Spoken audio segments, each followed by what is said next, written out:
Okay, so Jesus comes down from the Mount of Transfiguration and stumbles upon this story that, to be honest with you, I just find bizarre. And it's taken me a long time of reflecting on this story to find something in it that I can kind of grab hold of. And all I want to do today is just share a little bit of that with you. So again, to set the scene, this is after the transfiguration, right? Jesus is up on the mountaintop and something extraordinary happens. And he is revealed in all of his divine glory.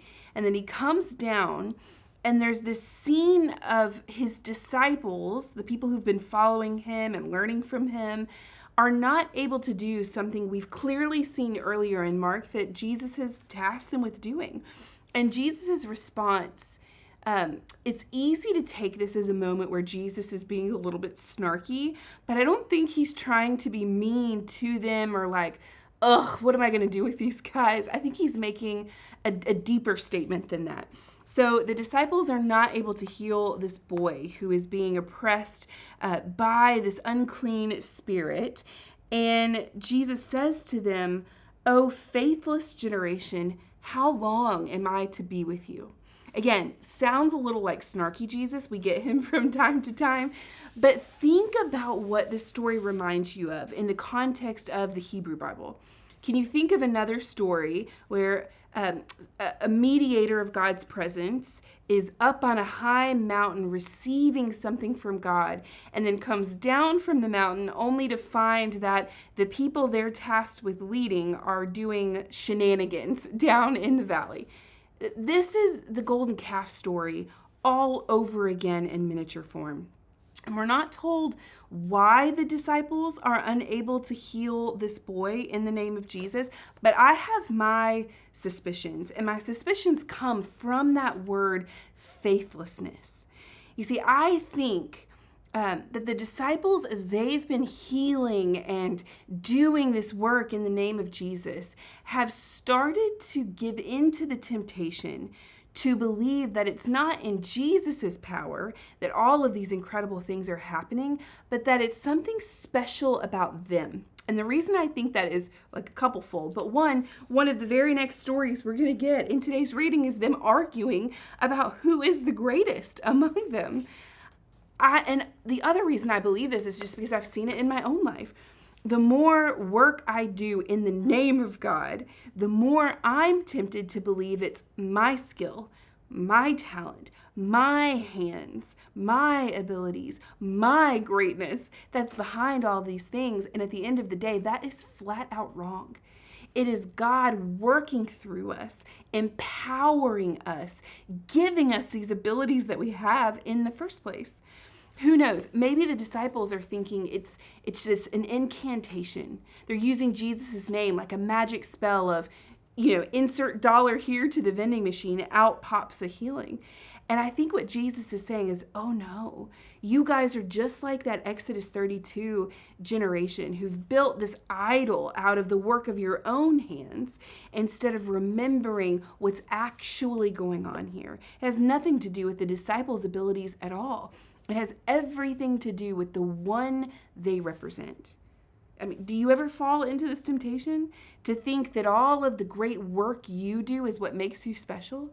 At the end of the day, what Jesus wants us to see is what he tells them when they start arguing over who's going to be the best, is that ultimately it's those who put themselves last, who serve other people, who remember in humility who they are and who God created them to be, that become the greatest. Those of us, and I'm thinking about myself, who suffer with pride, who want to elevate ourselves through the work that we do or think highly or lofty of ourselves because of all of our successes, it's those of us who are going to be brought low, who are going to be humbled so that we can see the full picture. This word that Jesus uses, faithlessness, is related to the word for faith, which is pistis, and it means trust or stability or even dependability. You can think of it as like, who do you give your allegiance to? Think of it like this chair. I am putting my faith and trust and allegiance in some regard into this chair to hold me up. And what's at stake here in this story is, do they believe that Jesus not only can, but like actually wants to heal, and that it's in his name, not the disciples doing their work, but it's Jesus who is ultimately performing all these miracles. Here's the last thing I want to tell you that I have just been struck by in this story this week. It's the dad in this story. He says in verse 24, the father cries out. Jesus says, in the verse before that, he says, okay, let me back up. The father says, if you can heal him, Jesus, would you? And Jesus says, if I can, like, of course I want to do this. All things are possible for the one who believes, he said. And then this is where I'm getting at. The father cries out, I believe, help my unbelief. And isn't this such a beautiful picture of our faith? Jesus can handle your unbelief. Jesus can handle your doubts. You don't have to have every answer. You don't have to have it all figured out. What Jesus wants from you is not wholesale dictatorship level allegiance and trust where you check all the boxes of what you believe and everything else. What Jesus wants from you is your heart. He just wants your allegiance. He wants you to sit in the chair and trust that it can hold you up, that Jesus can and wants to heal the broken things in our lives. I believe, Lord, help me with my unbelief, is not a sinful cry or even something that Jesus looks down on. It's something that he craves. And so I don't know which of these stories or pieces of this story you resonate with. Maybe you need to come to terms with the fact that you're not the greatest. I know that speaks to me in a lot of ways. And be reminded that everything we have is a gift from God. And that includes all of our successes. All the things we think we're building with our own hands are all because of Jesus at work within us.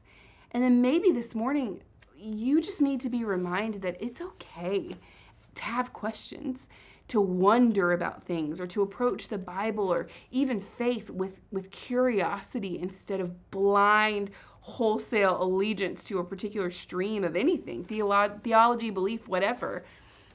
Jesus can handle your doubt. He can handle your questions. All he wants is your allegiance, to trust that when you sit with him, he will hold you up. We'll see you right back here tomorrow.